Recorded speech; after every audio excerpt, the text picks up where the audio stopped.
성부와 성자와 성령의 이름으로 말씀드립니다. 아멘. 오늘은 사도 바르나바의 축일이기도 하고 그리고 우리가 1년에 4차례 부르심을 위해서 기도하는 주간을 이제 그 사계제라고 하는데 지금은 하계제의 첫날입니다. 그래서 하계제 첫날 성직자를 위해서 기도하는 날입니다. 근데 저에게는 더 특별하게 의미가 있죠. 제 사제서품 기념일에 이렇게 제 사제서품 기념일은 바르나바 축일인데 이런 그 사계제 축일하고 겹치게 되어서 저의 사제서품 이후로 사제직에 대한 것을 되돌아보는 하루가 되었습니다. 제가 바르나바 축일 때 이렇게 부제서품과 사제서품을 받았는데 1990년 6월 11일 날 부제서품을 받았고 1991년 6월 11일 날 사제서품을 받게 되었습니다.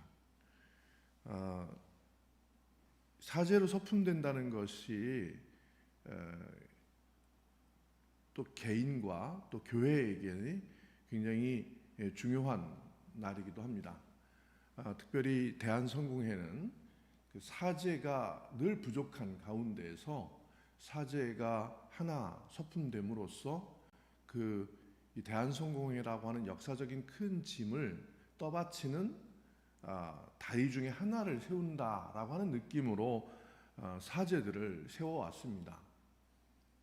그 초창기에는 선교사들이 와가지고 선교사들이 교회를 이끌어 가는데 영국의 선교사들은 굉장히 신분적 계급의식이 굉장히 투철한 사람들이었습니다.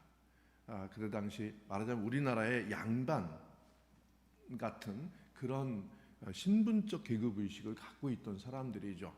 특별히 한국에 최초로 복음을 전포했던 고 요한 주교님은 여러모로 훌륭한 분이지만 그분이 넘지 못하는 가장 중요한 문제점 중에 하나가 바로 영국인이든 또 그것이 조선인이든 그 신분의 질서를 못 넘어섰습니다. 그분은 그래서 영국의 귀족으로서 영국의 이제 하층 귀족이죠.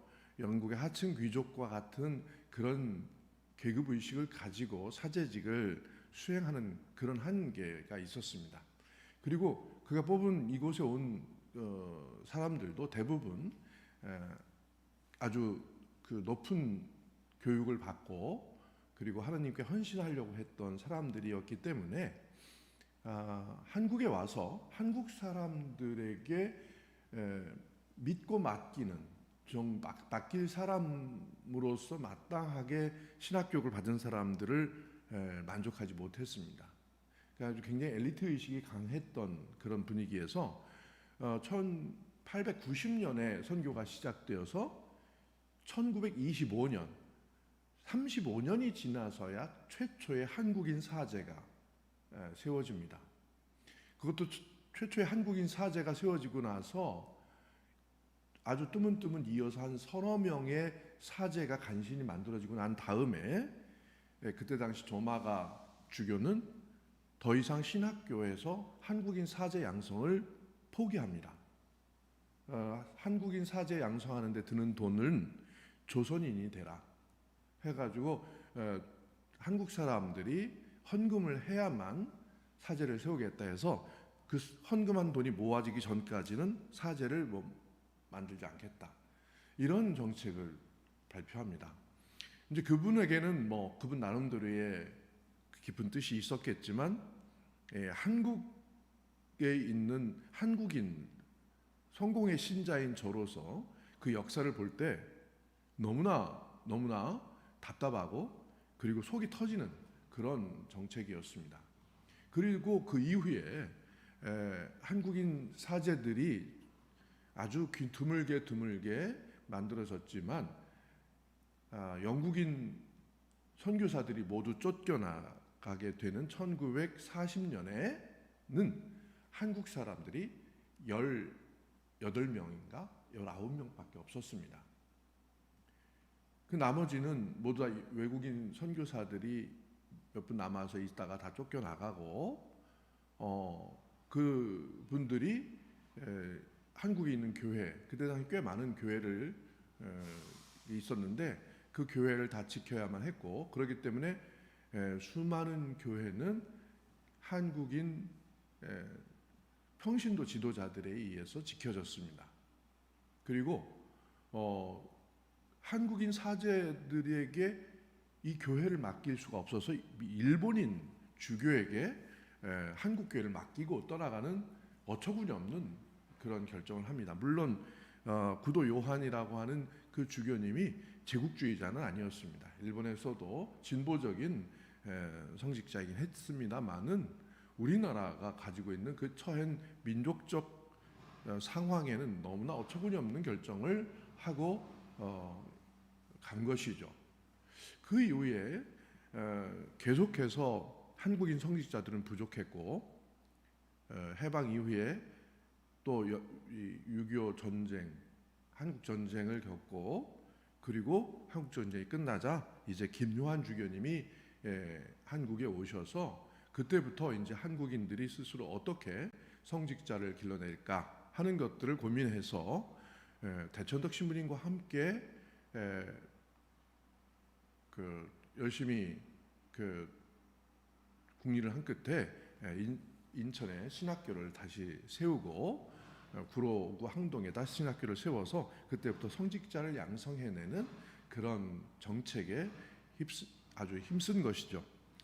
그래서 우리나라의 사제를 길러내는 그런 것들을 이렇게 돌이켜 보면 이미 1890년대면 전 세계는 이미 현대로 들어서 있고, 세계 기독교의 역사는 현대교회, 현대 기독교로 접어드는 신학적 준비 기간이 충분히 도달했음에도 불구하고 한국은 1955년까지 김요한 주교님이 오실 때까지 현대 신학에 의한 새로운 인재를 양성해내는 성직자를 양성하는 준비를 하지 못했다. 그리고 그동안에 성직자를 길러내는 것은 아주 전통적으로 교회의 그 전통적 양식에 의해서 길러내지는 아주 최소한의 성직자들을 만들었기 때문에 본격적인 한국인 신학을 가지고 성직자를 길러내기 시작하는 것은 김요한 주교님 그리고 대천덕 신부님 그때부터 시작이 됐다. 이렇게 이야기를 할 수가 있겠습니다. 저는 그런 그 대한성공의 역사 가운데서 사제로 서품을 받고 일을 하면서 바로 이 역사적 의미에 대해서 결코 잊은 적이 없습니다. 저 개인의 능력과 또 많은 그 개별적인 그런 사정을 떠나서 저에게 부과된 제가 생각하는 역사적 사제직은 바로 그런 것이었습니다. 근데 다시 이것을 우리는 초대교회의 역사적 사제직으로 돌아가 보면 오늘 바르나바에게 주어진 하나님의 부르심 또한 바로 이런 것이었습니다. 바르나바는 스데반으로 인해서 이제 유대인들에게 크나큰 박해를 받기 시작한 크리스찬들이 예루살렘을 떠나서 이제 자기들의 원래의 고향으로 뿔뿔이 흩어지기 시작했습니다. 근데 스데바노라고 하는 분은 이제 유대인이지만 바로 외국에서 온 디아스포라, 즉 외국인 2세들이 초기 예루살렘 첫 번째 성령 강림 교회에 많이 생겼습니다. 그때 베드로가 한 번 설교를 했는데 3,000명이 세례를 받았다. 이렇게 되어 있었는데 그때 많은 수는 바로 그리스어를 쓰는 외국에 가서 사는 디아스포라 유대인들이었습니다. 그렇기 때문에 초대교회에 이제 막 성장해 나가는 예루살렘 교회 안에서 막 모순이 일으켜서 그때 갈등이 생겨서 생겨난 것이 바로 스데반과 7 집사입니다. 즉 사도가 있었고 집사가 있었습니다. 부제죠. 우리 성공회는 천주교와 함께 삼품성직을 우리 교회의 사제직, 성직의 기본 구조로 받아들이고 있습니다. 그 삼품성직은 나중에 정착된 성직 제도이지만 그것의 기원은 사도들로부터 이어오는 주교와 그리고 주교의 일을 보완하기 위해서 보좌라고 하는 말을 굉장히 그때 당시는 썼는데 이건 굉장히 계급의식적 개념이고 성서의 사도행전에 의하면 그들이 하지 못하는 그리스어를 쓰는 많은 사람들에게 먹을 걸 갖다 주고 그들에게 성경 복음 말씀을 가르쳐 주는 역할, 이거는 사도들이 너무 자기 일이 많아서 차마 하지 못하는 일들이었다고 사도행전은 그렇게 기록하고 있습니다. 그 일을 보완해내기 위해서 바로 디아스포라 출신 7부제를 먼저 세운 거죠. 그래서 이 7부제, 7집사가 이제 열심히 이제 그 그리스어를 쓰는 집단들에게 열심히 활동을 하고 있는데 스데반이 죽고 스데반이 박해를 받아서 죽고 그 일로 인해서 많이 피신을 하게 됩니다. 그래서 피신을 하면서 예루살렘 교회는 예수님께서 약속하신 대로 땅끝까지 퍼져나가는 역사가 일어나는 거죠. 바로 성령은 이런 방식으로 역사를 합니다. 그래서 퍼져나가는데 그때 퍼져나간 그 신도들에게 바로 예루살렘 교회의 메시지를 전하고 예루살렘 교회와 서로 연락 소통을 하기 위해서 받은 사람이 바로 바르나바였습니다. 이 바르나바는 키프로스와 안티오키아 지방에 있는 신도들을 찾아가서 이 예루살렘 교회와의 그 연락 관계를 맡는 그런 사람이었습니다. 사제는 바로 이렇게 지역과 지역으로 퍼져나가는 공동체를 연결해주는 바로 그런 역할들을 하는 사람입니다. 사제직에는 여러 가지 정의가 있지만 저는 바르나바의 역할을 보면서 선교하는 공동체, 뻗어나가는 공동체, 움직이는 교회에 그 움직이는 교회가 이쪽과 저쪽을 연결하는 그 연결 역할을 하는 역할이 바로 사제의 역할이다라고 하는 것을 저는 바르나바에게 배웠습니다.